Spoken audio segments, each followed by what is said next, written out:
Miss Weaver, you won the Golden Eagle Award. How does that feel?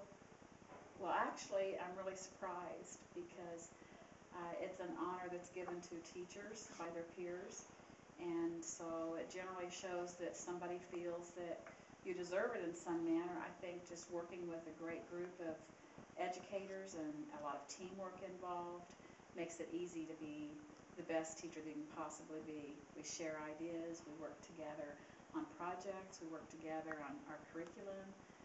We work together with our students, trying to help benefit them the best that we can and figure out which way is going to work for each child so they can learn in their own way. And just knowing that the teachers respect me and look at the body of work that I do as something that is positive for the students is a great honor. Okay. How did you find out that you were nominated, and what was your reaction? Well, I was very surprised. We were at a faculty meeting, and the principal made an announcement that Laura Stamper and myself were both nominated for this honor this year. So I was really surprised. I wasn't expecting it at all. That's interesting. I always thought you were like the awesomest read teacher ever. Thank you. Do you think that you deserve to win this award? Why or why Well, not? I'm only deserving in the fact that it's a group effort here at East Middle School, and I feel like with all of the teachers working together, the award is on behalf of all of them working toward educating our students and making the students be the best educated person that they can possibly be. So deserving in the fact that as a group effort, I'm happy to receive the honor. Okay, that's great. In your opinion, is a nominee of the Golden Apple Award similar to being a nominee of the Golden Eagle Award? Well, the difference in the Golden Apple Award is it's a great honor as well because students and their parents have to nominate you. So that's an award that's put on by the Chamber of Commerce, and in order for you to receive a nomination, some students have to not only feel like you're the person that they would like to receive that award, but then they have to write an essay. Their parents have to write on your behalf and submit that information. So it's quite involved and takes a lot of their time and a lot of their conscious effort to be able to follow through with that. So it's an honor as well. The Golden Eagle is an honor because it's by my peers. So I appreciate both of them. Out of all your awards, do you have one that means the most to you? I would say probably the awards that mean the most are the current awards that I get because I appreciate them. The fact that I've received awards and have taught for several years, I appreciate the fact that I can continue to receive some kind of honor. That means that I'm still working to be a good teacher and that I'm trying my best to do the best job for my students. And so in that respect, the most current award that you get, I think, would be most honored.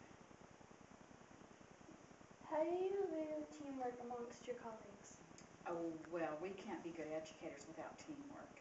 And anytime we have a group of teachers who can bounce ideas off one another and share lessons and share accomplishments and goals working toward what helps other students, that just helps us all be best at our craft, and the rewards are in the successes of our students. So teamwork is an absolute valuable must.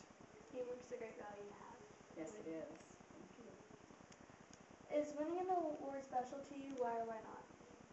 Of course, winning an award is special because, as I mentioned, I get to have some satisfaction that some of the things that I'm doing are great. Some of the things I'm doing are acceptable methods of teaching students, and by someone nominating me, anyone nominating me, then we always appreciate being accepted by the group, and we always appreciate a pat on the back. So I'm honored to have that happen to me. Would you mind if we ask some questions about your class? Sure, that'd be fine.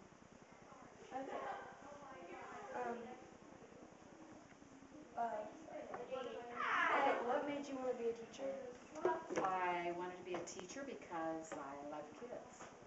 Um, I grew up in a big happy family here in this very same community in Joplin, and my parents were always actively involved in school activities, and I saw that they valued education. When I was in high school, I had a lot of other interests and went to cosmetology school right out of high school. I thought that was the thing for me, but that was not my love. And I went to college and decided that I wanted to be a teacher, namely a special reading teacher, so that I could help kids who had struggles with reading, and that would give them a leg up on getting their lives started. So I wanted to be a teacher because, namely, number one, I love kids. What's your favorite part about working with kids? They're funny. It's a challenge every day. I like the middle school especially. I like the fact that they always have something unexpected every day happen, and every day is not the same. Every class is not the same. The students are all different.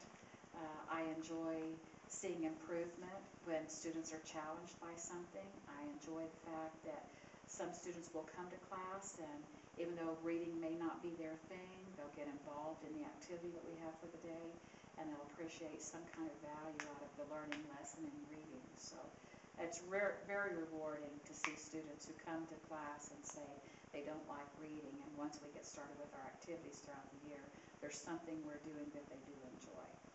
How long have you been teaching? This is my 16th year teaching reading. That's a long time. It is. What's your favorite thing to teach through the whole year? Well, I like to teach The Outsiders by S.E. Hinton. The Outsiders is a novel that middle school kids relate to because they have issues with other peers just like the characters in The Outsiders. When you teach that novel, you're teaching life's lessons to students as well as the curriculum. And when students leave, that's one thing that they remember. They'll come back to school and they'll say, "Are you still teaching that book, Miss Weaver?" And I know that it's a valuable asset to them when that's the one thing that they always remember, even after they've graduated from high school. They'll come back, I'll see them at the mall or see them at Walmart or wherever, and the students are always asking me, "How about that book? When are you teaching that book?" And they remember life's lessons from that book. Do you have like a favorite part while teaching The Outsiders? Probably my favorite part is when the outsiders and the greasers, when the greasers and the socials come together and they see that life is not about the clothes that you wear or the way you wear your hair, that it's about the person you are, and that everybody is important. So life's lesson is one of the most influential parts of the book that the kids take home with them. That's a great thing to hear because especially through middle school, there's a lot of bullying and teasing and stuff. And we talk about those issues. They're valuable lessons. It happens everywhere. And the sad thing is that when S.E. Hinton wrote the book, those issues were going on 40 years ago, and they still go on today. So we have to continue to address those issues and let kids know that they're important, that they're special, that their life has a purpose, and they can't be valued by the clothes they wear or the way they wear their hair. Okay, I know from last year that you do a lot of like activities, like you watch the movies and like read the book and dress up and do worksheets and stuff. Do you have like a favorite activity that you really like to do? Well, my favorite part is after we've concluded the novel and we watch parts of the movie and students get to see what the characters look like. The characters come alive in the movie for them after reading the book, and sometimes the way that the characters look in the movie isn't exactly the same as what they've been described in the book. But the fun activity at the end of all of this is when we dress up like the character. I like the day we dress up. Probably the most fun day of the school year for me as a teacher is the day that we dress up as one of the characters. The students have to tell me if they're a social or a greaser, how they wear their hair. They're proud of walking around the hallway with their clothes looking different, with their hair looking different, maybe using a little bit of slang that the greasers or socials used to use. And the fun part is when they are satisfied with themselves and they're accepting of the person they are, and and they don't have to please everybody else. They just have to please themselves. So that's a very fun day, a special part. Okay, so back to your classroom. What makes your class different from others? I don't know. I think all the classrooms are all different. All teachers have things that work brilliantly for them, and they find out what that is, and they want to accentuate that and emphasize that. In my classroom, my subject is reading, so I can touch on many different issues in reading and still teach the curriculum, the grade learner expectations, regardless of whether I'm reading a newspaper or a magazine, or if I'm reading from a textbook or a novel. That might make my classroom a little bit different in some respects because I can use all different kinds of materials in order to accomplish the curriculum goal that I have for the kids. Do you have like any special teaching methods you use?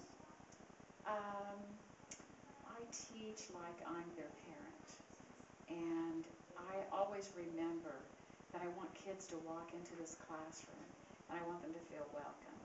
I want them to feel that I want them there and that I want to teach them and I want to do my best every day. Every day is not going to be a champion day. Every day is going to be me doing my best and hopefully the kids trying their best. But there's not one thing that I do other than I think I teach with my heart, and I teach trying to teach the whole person every day. Okay, so I'm guessing since you're a reading teacher, you like to read. Do you read in your free time? I have read in my free time, and my free time, a lot of it is used to read books that are on more of an adult level. I've read many of the juvenile literature books, and they come out every year. They're award-winning books, the Newbery Award-winning books, the Mark Twain and the Truman Award-winning books are always valuable to read. I like to read books off of the New York Times bestseller.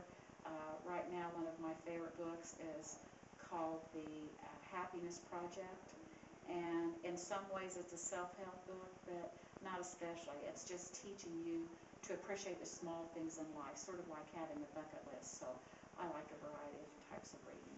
So is that a book you would teach in your class? I probably wouldn't teach it in my class, but I would highly recommend it for summer reading for students who wanted to think about their life in the long run, not just for the day. Okay. I have 2 more questions about your past, and then we'll be done. Okay. What were you like as a student? I was actually a pretty good student. Fortunately for me, I'm a middle child. I have 2 older sisters and 2 younger brothers. So I got a lot of examples from my older sisters. I got a lot of examples from my younger brothers. And I just knew my parents expected a lot from my education, and they wanted me to do my best, to the best of my ability. As a student, I came to school, came to class to learn every day. I made really good grades. Spelling was always easy for me. I appreciated that fact, and I think therefore reading was easy for me. It was just like an easy ride most of the way through. Last question. As a little kid, like, I don't know, maybe still in elementary school or something, how often would you read? My mother always took us to the Joplin Public Library, and in the summertime we were always on a summer reading program. So, you know, in lower elementary I probably read 30, 40 books a summer. We were always reading around the house. My mother read to us. So I enjoyed reading as a young child. It always came easy to me, and life was like a big adventure. So I was always reading so I could have more adventures. Thanks for the interview. You're welcome.